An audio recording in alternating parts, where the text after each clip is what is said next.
اعوذ باللہ من الشیطان الرجیم بسم اللہ الرحمن الرحیم۔ احباب وقار، چند چاہنے والے حضرت سیدہ مئی رابعہ بصری قلندر رحمۃ اللہ تعالیٰ علیہ وسلام علیہ آپ کے برگاہ میں حاضر ہوتے ہیں، عرض کرتے ہیں یا حضرت آپ نکاح کیوں نہیں فرماتی؟ اس پر سیدہ مئی رابعہ بصری قلندر رحمۃ اللہ تعالیٰ علیہ وسلام علیہ آپ نے فرمایا کہ لوگوں میرے 3 سوال ہیں، جواب دے دو، میں نکاح کرنے کو تیار ہوں۔ فرمایا میرا پہلا سوال یہ ہے کہ کل نفس ذائقۃ الموت، ہر نفس نے موت کا ذائقہ چکھنا ہے۔ اب یہ فرماؤ کہ کیا میرا خاتمہ بالخیر ہوگا یا نہیں؟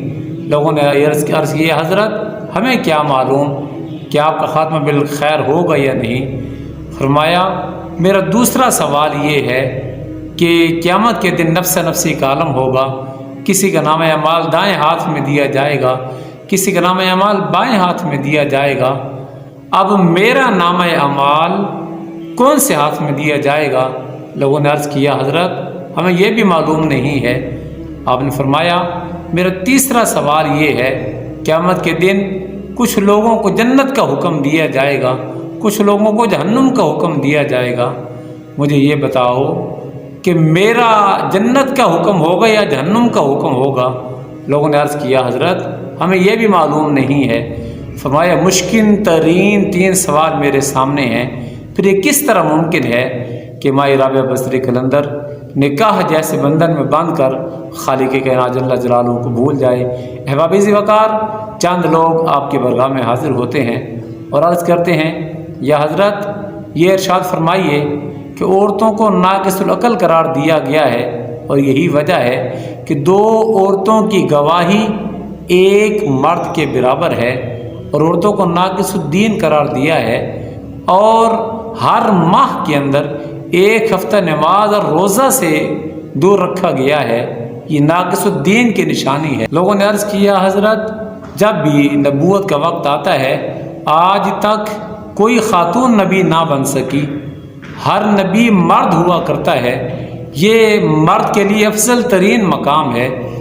آپ نے فرمایا کہ میرا پہلا جواب یہ ہے کہ جب بھی کوئی شخص خدائی کا دعویٰ کرتا ہے، فرعون ہو، قارون ہو، شداد ہو، جو بھی ہو، مردوں میں سے خدائی کا دعویٰ کرنے والا ہے، آج تک کسی عورت نے خدائی کا دعویٰ نہیں کیا۔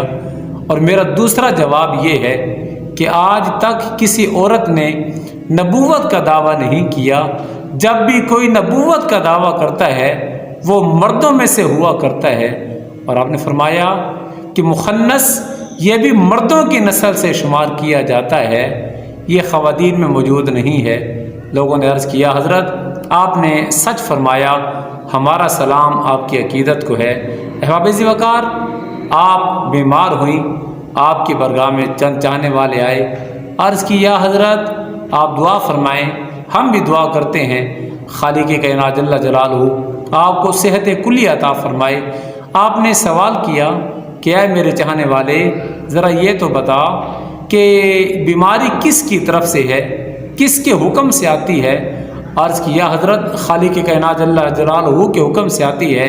فرمایا پھر یہ کس طرح ممکن ہے کہ رب کسی پر امتحان ڈالے بیماری کی صورت کے اندر اور دوسرا دوست اس امتحان سے انکار کر دے؟ اور آپ فرماتے ہیں آپ کے پاس ایک شخص آیا، اس نے سر پر پٹی باندھ رکھی تھی۔ آپ نے فرمایا کیوں باندھی ہے؟ عرض کیا حضرت میرے سر میں شدید درد ہے۔ فرمایا کہ تیری عمر کتنی ہے؟ اس نے کہا یا حضرت 30 سال میری عمر ہے۔ فرمایا کہ تو 30 سال صحت مند رہا اور تو نے ایک روز بھی رب کے شکر کی پٹی نہیں باندھی، ایک دن چند گھڑیاں بیمار ہوا ہے اور تو نے نہ شکری کی پٹی باندھ لی ہے۔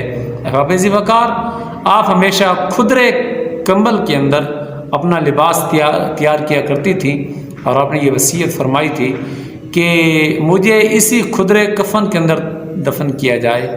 آپ نے ظاہری وصال مبارک فرمایا آپ کی وصیت پر عمل کیا جاتا ہے، اور آپ کو اسی کفن میں، اسی کھدرے کفن کے اندر، کمبل کے اندر دفن کر دیا جاتا ہے۔ کسی چاہنے والی آپ کی ایک خاتون نے خواب میں دیکھا، پوچھا یا حضرت آپ نے اتنا عالی شان کمبل پہن رکھا ہے؟ فرمایا کہ جو کمبل میں نے پوری زندگی استعمال کیا ہے اسی کے عوض مجھے خالق کائنات جل جلالہ نے یہ کمبل عطا فرمایا ہے۔ اور احباب اس خاتون نے عرض کیا حضرت آپ مجھے کوئی وصیت فرمائیں کہ خالق کائنات جل جلالہ کا قرب نصیب ہو جائے۔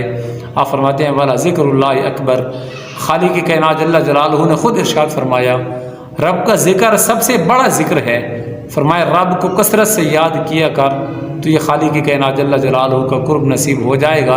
احباب ذی وقار، چند لوگوں نے آپ کو خواب میں دیکھا، پوچھا کہ جب آپ سے سوال کیا گیا آپ کا رب کون ہے، آپ نے کیا جواب ارشاد فرمایا؟ آپ فرماتی ہیں کہ جب منکر اور نکیر میرے پاس آئے انہوں نے سوال کیا تو میں نے کہا اے فرشتوں رب کی بارگاہ میں واپس لوٹ جاؤ اور یہ گزارش کرنا مولا تو نے ہزارہا اپنی مخلوقات کے اندر رابعہ بصری قلندر کو نہ بھولا، پھر یہ کس طرح ممکن ہے کہ وہ تجھے بھول جائے، وہ تجھے یاد رکھے ہوئے ہے اور مولا وہ تجھ سے محبت کرنے والی ہے۔ احباب ذی وقار، سیدہ مئی رابعہ بصری قلندر رحمۃ اللہ تعالی علیہ وہ ولی کاملہ ہیں۔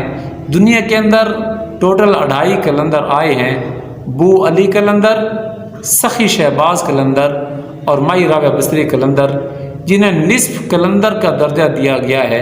احباب ذی وقار، خالق کائنات جل جلالہ کی بارگاہ میں دعا ہے کہ خالق کائنات جل جلالہ ان اپنے مقدس ہستیوں کا صدقہ ہم گناہ گاروں پر رحم و کرم فرمائے۔ وآخر دعوانا ان الحمد للہ رب العالمین۔